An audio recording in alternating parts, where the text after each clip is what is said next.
Welcome to the Hooligan Nation, a KISS-Centric podcast. I'm Anthony. And I'm Rocco. Shit, I thought you were having a seizure or something. Kind of felt that way a little bit. Auntie M, looked like you were spinning up in a tornado. Well, this is supposed to be our KISS current events bonus episode, but of course, there isn't really anything out there this week that we could find. Paul does appear on another podcast, not named the Hooligan Nation. There's a shocker. It is a food-based podcast called Industry Only at the Cheese Store. Not much there in regards to music or KISS, but if you're interested, they have a channel on YouTube. It's Industry Only at the Cheese Store. So we pivot. I was surfing around and trying to find something today, and I came across a post from a Facebook group that I belong to. And well, sometimes that's where ideas are born. So welcome to what happens when you meet your heroes. Strap in, crank it up, and let's talk KISS. Good with that? Yeah, let's do it. Oh, okay, good. So this post in the group, the question was, have you ever met a KISS band member? And since I have met both Peter Criss and Ace Frehley, and I promised KJ Nodwell I would tell this story on a podcast, I thought this would be a good time. But first, let's read some comments from other KISS fans who have met members, and then we can get to my experience. Now, before we start this, let's put our common sense caps on, okay? We are not bad-mouthing any current or ex-member of KISS. It's all about perspective, and it seems to me from the comments, it's all about the day of the week. These guys are no different than we are, and they can have bad days. And from some of these comments, it seems like some of them were having very bad days. So let's take that all into consideration. It's just something that I found pretty interesting, how you find one comment from one fan that says, blank was great. And then the next comment is blank was an a-hole. Before you dive in, can I ask you a question that I'm really not sure about how you would answer it? Sure. In regards to that. In regards to what? In regards to what you just said and where you're going. Yeah. Let's say you have, money that's endless and you are a superstar and everybody knows you. You can't go anywhere without somebody knowing you. Would you get tired of attention after a while? Absolutely. When you don't want it? Absolutely.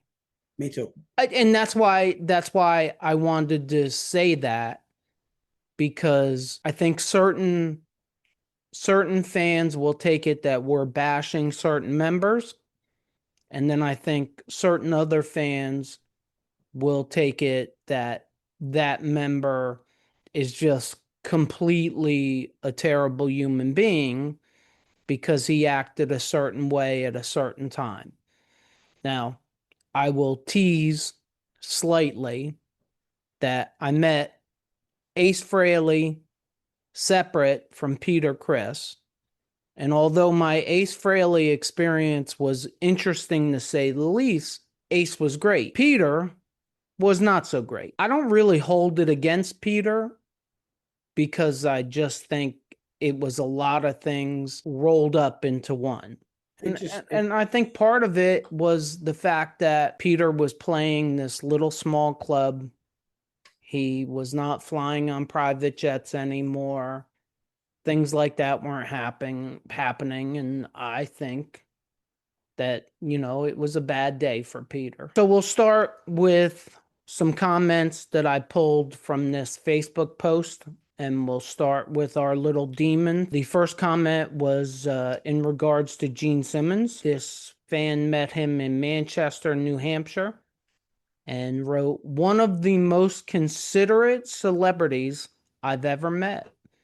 Stayed in that New Hampshire coffee shop at the hotel and signed and took a photo with every fan there. We start off with a good comment. This same person also met Paul Stanley, I'm guessing the same day, but it doesn't say that, in Manchester, New Hampshire. Pretty much a douchebag, wanted nothing to do with the fans, and blew through the crowd without even making eye contact. Was headed to the van outside the hotel to head over to the arena. Tommy Thayer. He met Tommy Thayer in Portland, Oregon. Incredibly cool guy, engaged with everybody who approached him. Eric Singer. This same person met Eric Singer in New York City. This one was a little shocking to me. Really wanted nothing to do with the fans who approached him. This same fan met Ace Frehley in Derry, New Hampshire.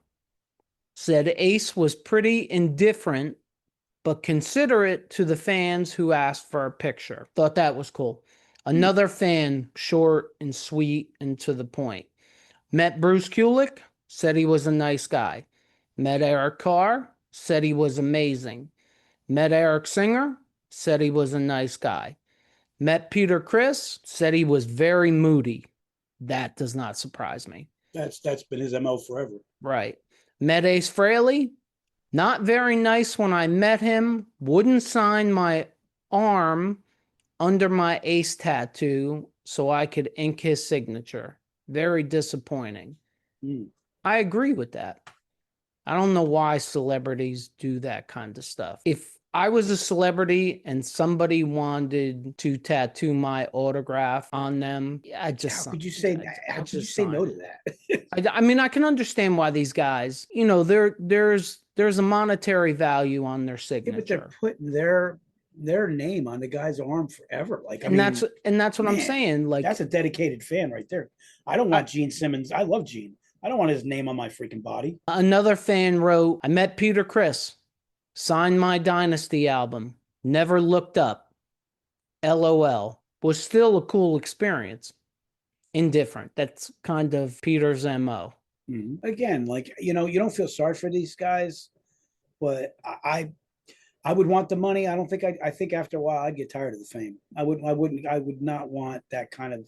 It's one thing when there's going to be days I can see the average person is going to want that attention, but then there's other days where you're like, listen, I just want to be a normal person and be able to have a life and be able to go to the store and be able to hang out with my family.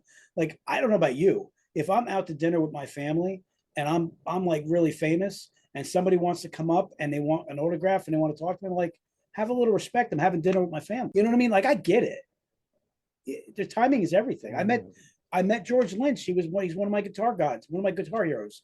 And I'll be honest with you. I mean, we talked about it on the one podcast. To me, I was like, he could be somebody who's not, you can judge somebody from afar. You're like, you know what? He may be a dick up close. The guy couldn't have been a cooler dude. But I was nervous about it because I'm like, I don't want to not like this guy anymore. I think what we as fans lose sight of sometimes is they're the same. They're the same as us. Yeah. You get up, you got a stomach ache, you got the runs. Like, you got to go to work. Do you really want to be signing autographs and taking pictures? This one's a little long, but I thought this was interesting for about 100 different reasons. The fan states, my ex-girlfriend was very close with Paul. That's not good. From when they grew up in Queens, and they would usually spend the night together when he came to LA. When they came to LA, he left us backstage passes. He had called her as usual, and she said she had a boyfriend. Paul called back and said, bring him to the show. I want to meet him. While we were backstage, Gene wasn't very friendly at all. It was really disappointing. Paul, on the other hand, was unbelievably friendly. And, I wondered to myself, is that the Paul and Gene competitive thing? Oh, that's they're Paul's people. And, I don't have to, I just wonder, or again, when you're KISS, you don't really get to call out sick from work when you're having a bad day.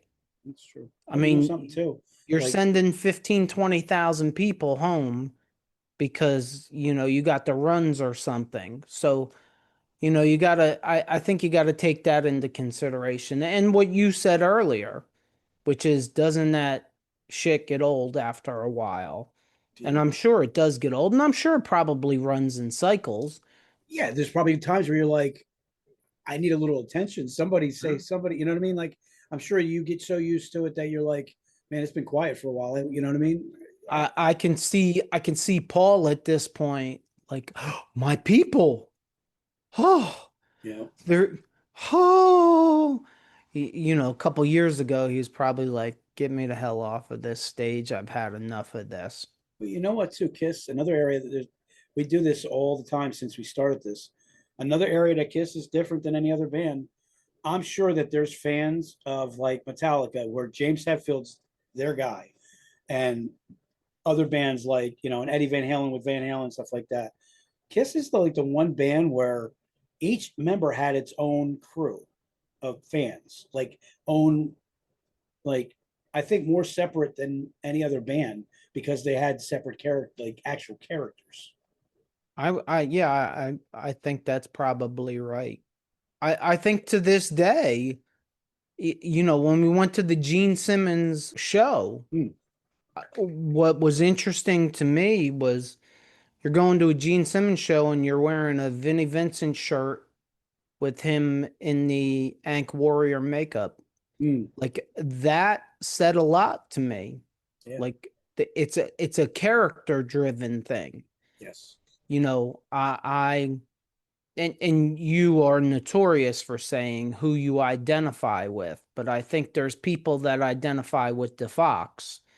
There's people that identify with the Ankh Warrior. Right. And then there's people that identify with the four original members, just some more than others. Right. The next two comments are both Peter comments, and they are the definition of what I'm talking about. I met Peter Criss, super nice guy. Gigi, his wife, was really sweet. Next guy. Peter lived above me for a year in 1992. He was an absolute nightmare. Oh. Hmm. We got to get these two guys together so they can get their story straight. I don't know. It's just incredibly fascinating to me. Hey, listen, the other aspect of this too is there's certain people that I know. I work retail. There's certain people that just they don't mesh well with people. It could be just a personality difference too. Sure, and that again, I don't want to make this longer than it needs to be. I don't want to kill this, but there's so many variables. Like you said, are you interrupting this guy when he's having dinner with his family? Is he at an event where his responsibility is to meet and greet, take photos, autograph things, stuff like that? Like, are you meeting him on the street? Are Is you a he noisy? Are you a noisy neighbor and he can't stand you because of Yeah, it? there's all those things to consider. I think it's the pitfalls of being a celebrity. Again, which is why we wanted to say what we said in the beginning. Like, you got to take all of this with a grain of salt. The original four guys have been getting chased around for almost 50 years. Right. Like, it's got to get old. And it's got to be annoying sometimes. And then at other times, depending, it may not be. You just sent me a video of Ace. What was he in? Best Buy or Target? No, Staples. Staples. He's in at Staples, and they're helping him with the credit card machine, and they want to take pictures, and he's being filmed It's pretty by funny. his people. So I don't expect that he would act like an asshat on his own filming, but he was really cool. He was really cool in the video. The last fan says, I met Vinnie Vincent and Dana Strum in early 1987. They came to my hometown of Goshen, Indiana, to support a lady putting out a local rock magazine who was being harassed by a fundamentalist church. It made the national news. Hmm. I thought that was Yeah, that's interesting interesting. Yeah, that's just definitely interesting. because, you know, Is Vinny doing a good deed? for those of you that weren't there in the 80s, there was the PMRC. Is that what it was? The PMRC? Yeah, I think you actually said it right. I think The it's the the P. world famous thing where D. Snyder is in court, Yes. the we're not the parental guidance thing and all that. Yeah, yeah. I don't parental music resource I think you got it right. center. I think it is PMRC or something like that. So you're talking about a crazy time where, which absolutely, by the way, and we should do a segment on this someday. It absolutely backfired because every album of every genre of music that had that label on it, that's the ones all the kids wanted to buy. Like I can Absolutely. remember walking into a record store and let's say going for a Kiss album, and boy, if that sticker was on it, I wanted that one.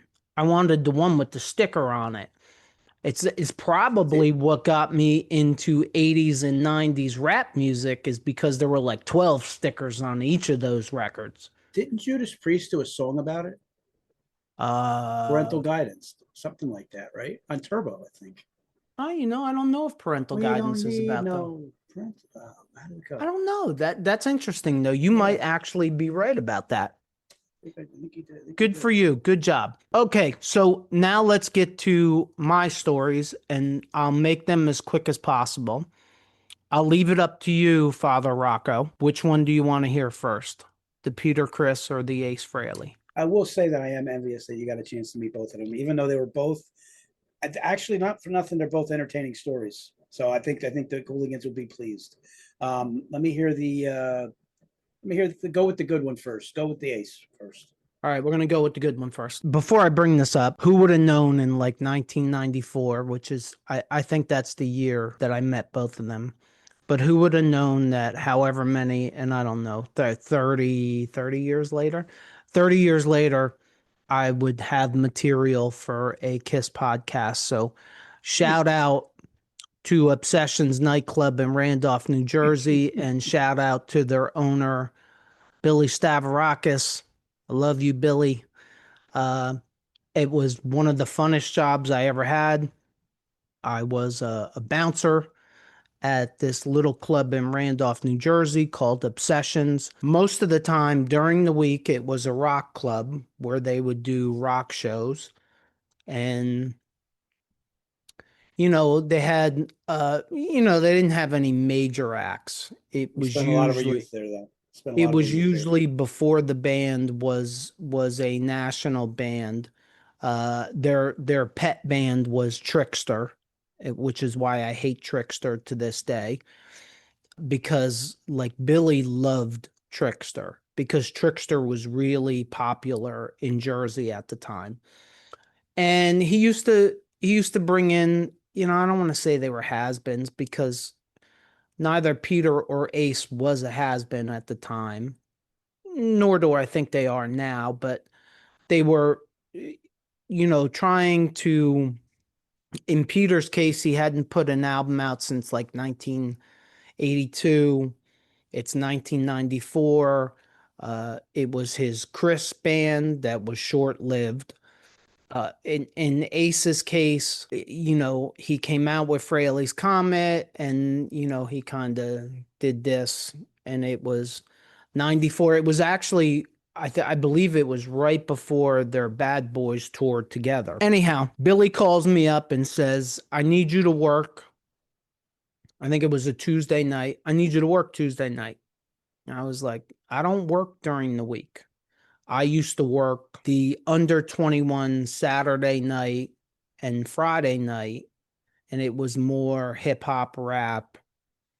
I mean, that's when you need security. We fought every weekend in that place. He's asking me to work Tuesday, and I'm like, and I can remember being like, yeah, no, I'm not interested. And he goes, all right, okay, I'll let Ace know. I was like, what?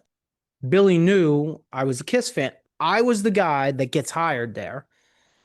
And I'm trying to talk Billy into Billy, why don't we get Kiss? And he's like, why don't we get who? We can fit like 1,000 people in here. And I'm like, yeah, we'll get Kiss. We'll sell the place out. So Billy says to me, well, I'll let Ace know. And I'm like, what are you talking about? He goes, Ace is playing here tonight. Want to come work? I'm like, yep, I'm on my way. He goes, okay. So I show up there. I walk downstairs into the office, and Billy says, oh, you showed up. I'm like, hell yeah, I showed up. He's like, cool. You're doing personal security for Ace. He's like, it's in his rider. He gets one. You're that guy. I'm like, okay. I've done this before.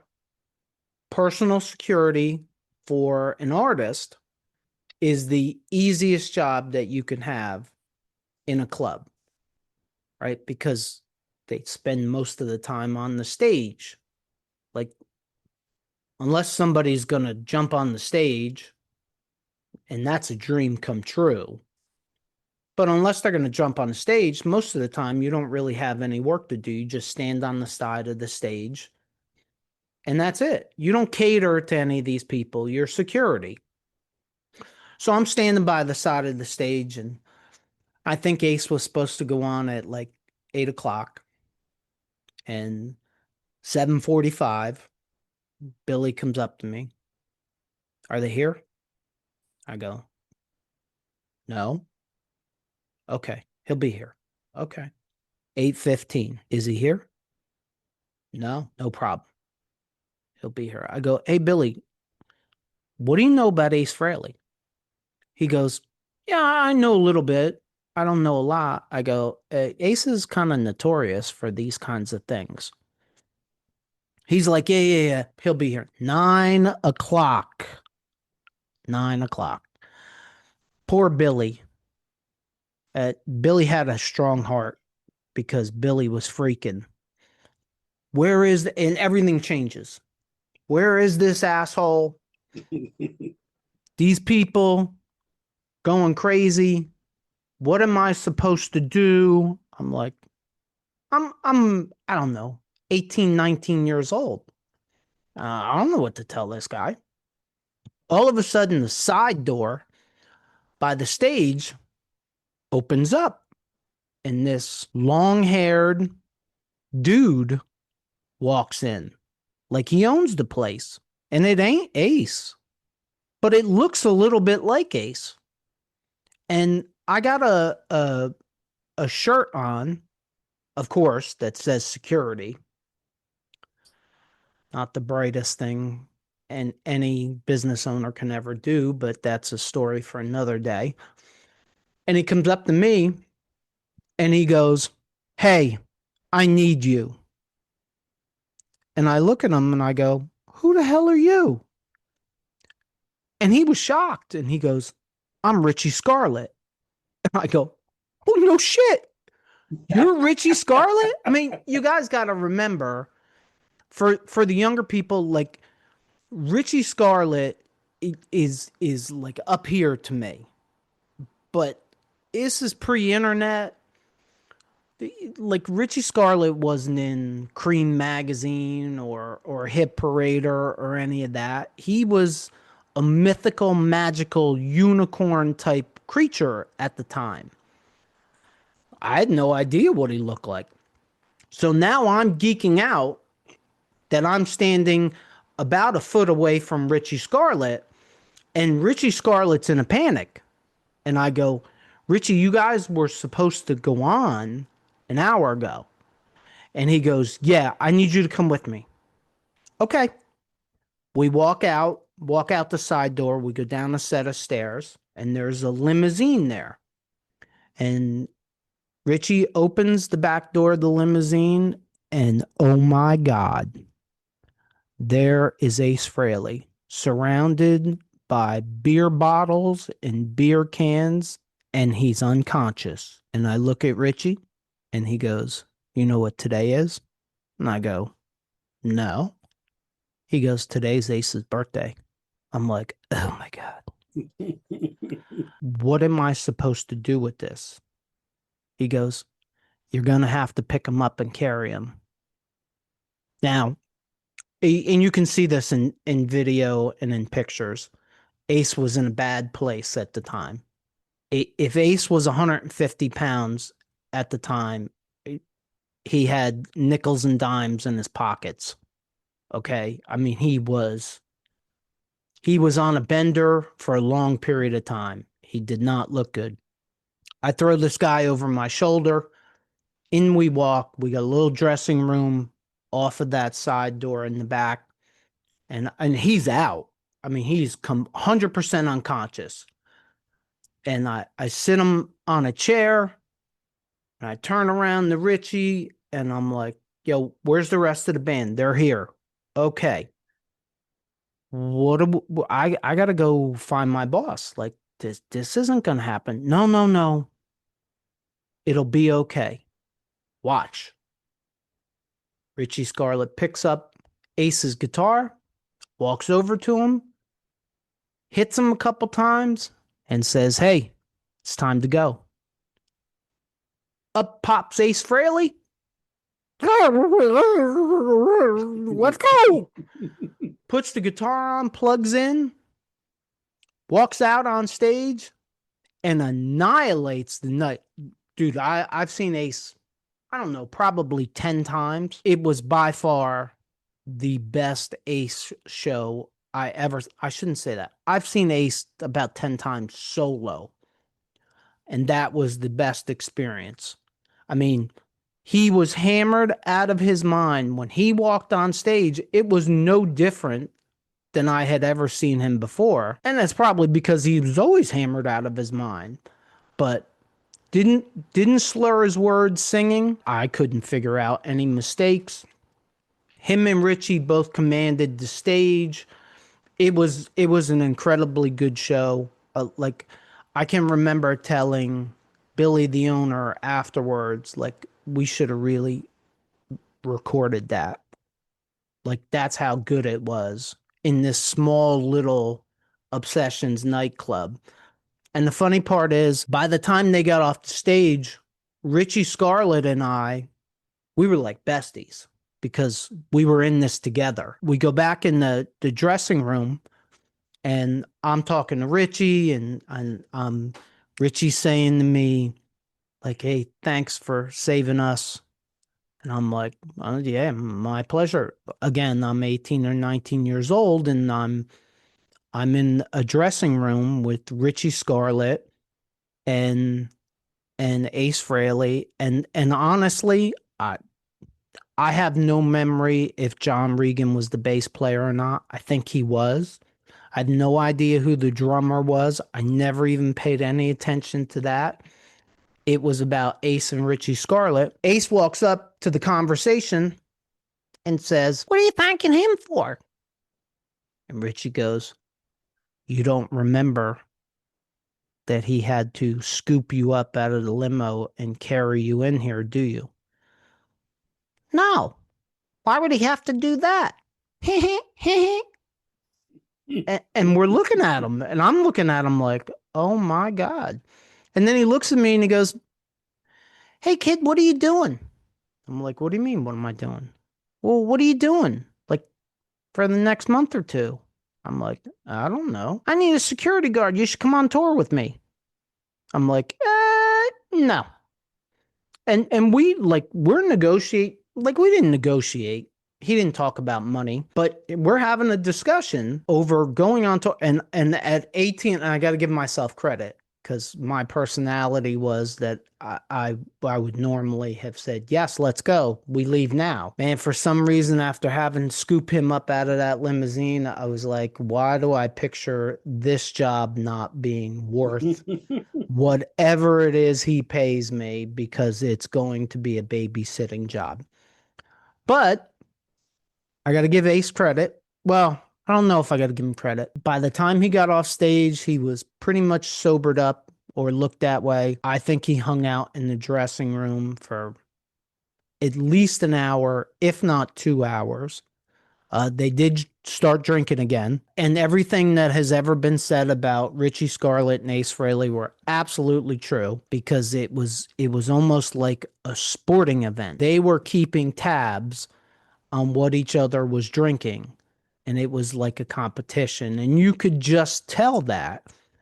And then they're trying to feed me alcohol. I can't touch any alcohol. And I'm trying to explain this to Ace, and Ace keeps telling me, don't worry about it. I'm giving you a job. And I'm like, nah, dude, like, I'm not going on tour with you. Yeah, sure you are. Sure you are. Here, have a beer. No, I don't want a beer. KJ Nodwell, that's for you. That's my brush with greatness Ace Frehley story. You want to hear the Peter Criss one? Yeah, it's entertaining. I've heard it a few times and I never get tired of it. It's heartbreaking. So again, same club, same boss. The owner calls me up and says, tomorrow I need somebody to pick Peter Criss up from the airport and take him to WDHA, which was the local radio station that was 105.5. technically in Randolph, but for some reason shouted out Dover. And for those of you who know Eddie Trunk, that's where he pretty much started. That is where Eddie Trunk started his radio career. Yes, good job to you. I say yes. I believe I said hell yes. It's the cat man. It's Peter Criss. It's your guy. It's my guy. And I borrow a car that's big enough because at the time I had a Ford Bronco. So I borrow a car that's big enough because I got to pick up the whole band. I think there was four, or might have been four of them. Might have been four of them in a band. And it was the band Criss. I pick them up from the airport, of course, in the trunk. I just want you all to know, in the trunk is my KISS lunchbox, a Peter Criss solo album, and I think there was one other item that I can't remember right now, but I got it in the trunk, but I'm working, so I'm trying to be cool about it. And I greet them, and it was so cool. I'm sure you people have seen the commercial where I'm standing there with a sign that says Criss on it. And up walks the band, and the rest of the guys were great right off the bat. Hey, you're our guy? Yes, I am. Cool. Nice to meet you. Everybody. Peter just walks past. And I'm like, oh, okay. We get to the car, get in the car. I'm a nice guy. It was the summertime. Guy's good back there. You need more air conditioning. Nothing. I'm looking in the rearview mirror, and Peter's looking everywhere other than that rearview mirror. I'm like, oh, okay. Hey, you guys want music on the radio? I think it was the bass player. I don't remember his name right now. The bass player says, can you get the radio station that we're going to? And I'm like, oh, yeah, DHA.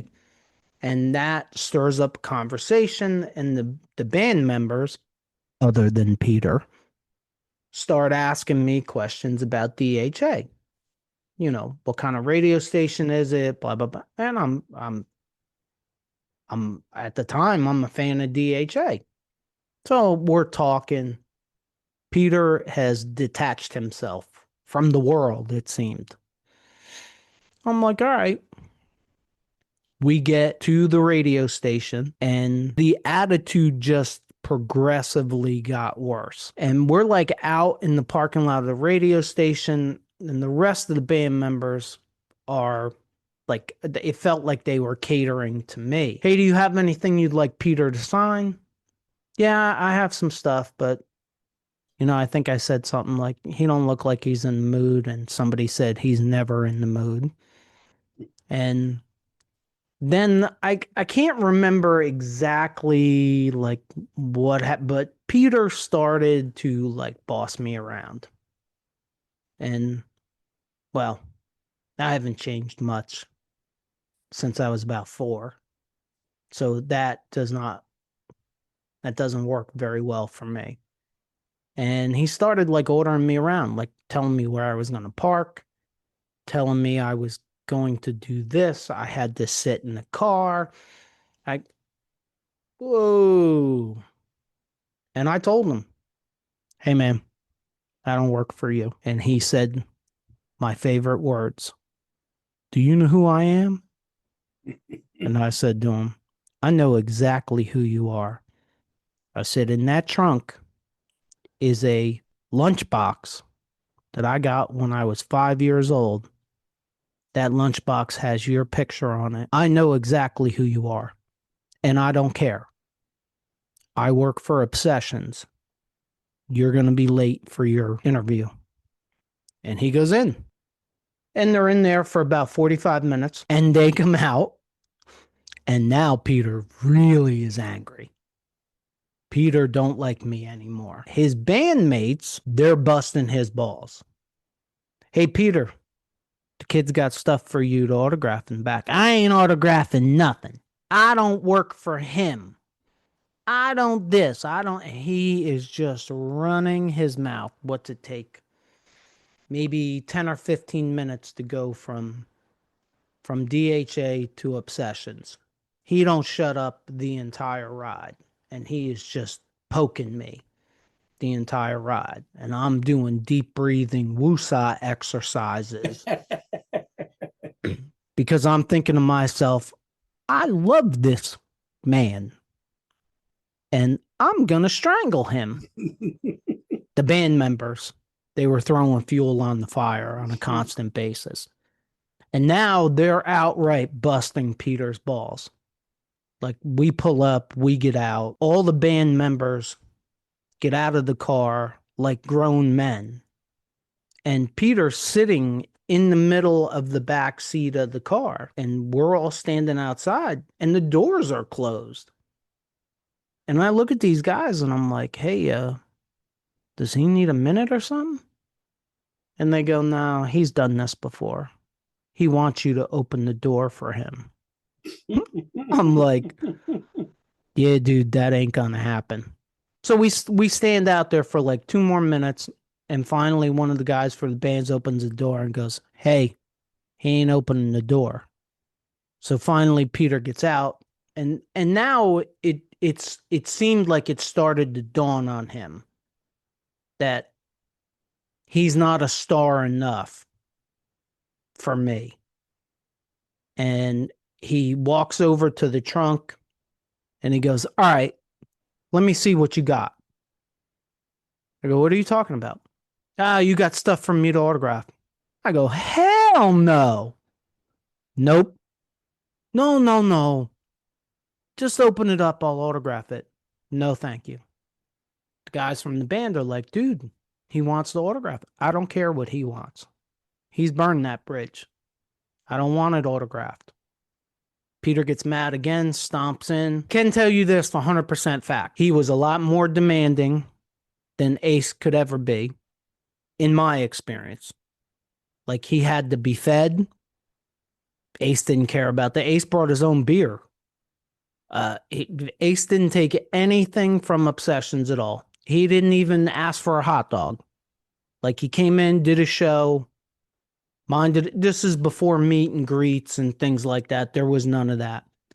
Peter had to have a spread. It had to be catered. There had to be certain things there. Like, Billy, the owner, is bitching at me about it. Like I had something to do with it. This guy thinks that we're Madison Square Garden. He wants this and he wants that. Anyway,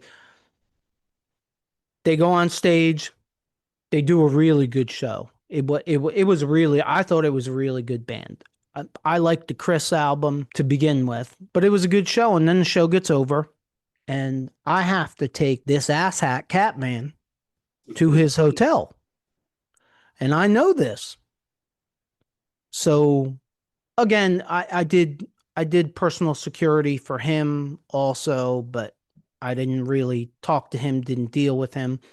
Talked to all the band members all night long. They were all great. Show gets over with. We go to walk out to the car, and he's standing at the trunk. All right, kid, open the trunk. I look at the rest of the band and I'm like, yo, this guy doesn't get it, does he? And they're like, just open the trunk so he can sign the stuff. No. I walk up to him and I go, look, I have loved you since I was 5 years old. I go, that's not going to change. But you're not signing my shit. I'm not opening the trunk. Get in the car because I want to take you back to the hotel and I'd like to go home. And you could see on his face, again, for the second time, oh shit. It was almost like I did it again. That was the look.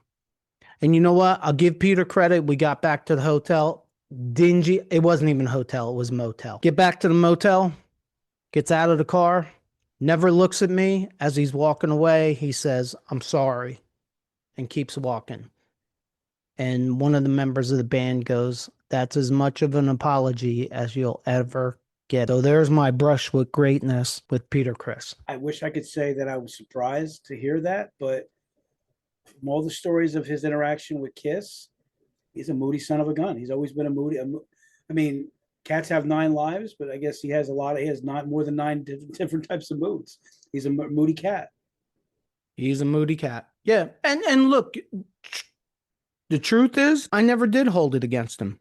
Do you think, let me ask you this, do you think that, and I would imagine it has to be a little of this, he's bitter having to play little clubs? Yes, absolutely. My uneducated take for the last 30 some years has been Ace didn't care where he played. He was playing. And that is the feel that I got. Peter, it was different.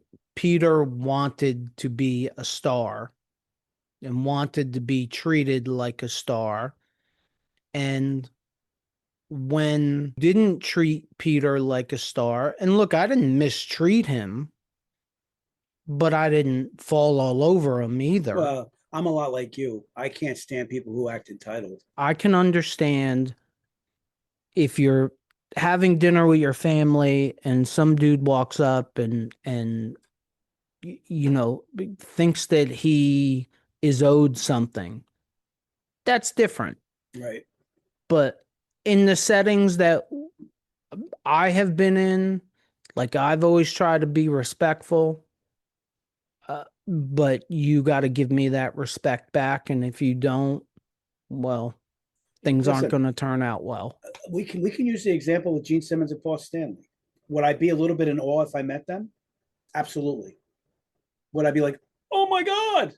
No, I'd be like, hey, Gene, how you doing, man? I've been a big fan for a long time.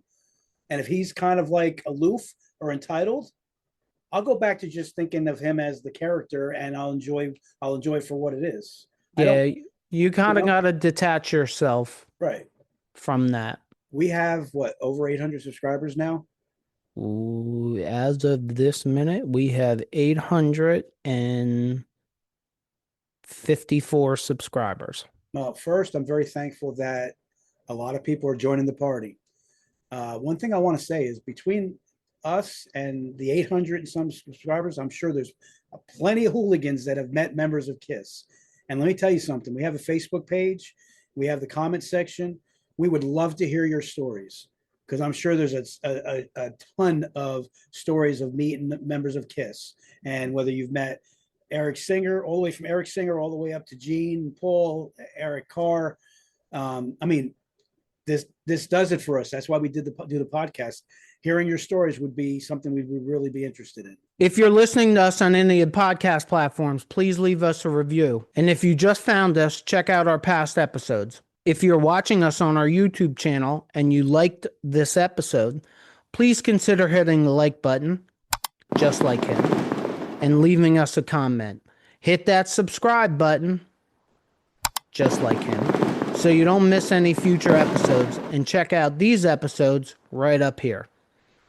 As always, if you made it this far, thank you for supporting us, and don't forget, if it's too loud, you're too old. Peace out, Hooligan Nation.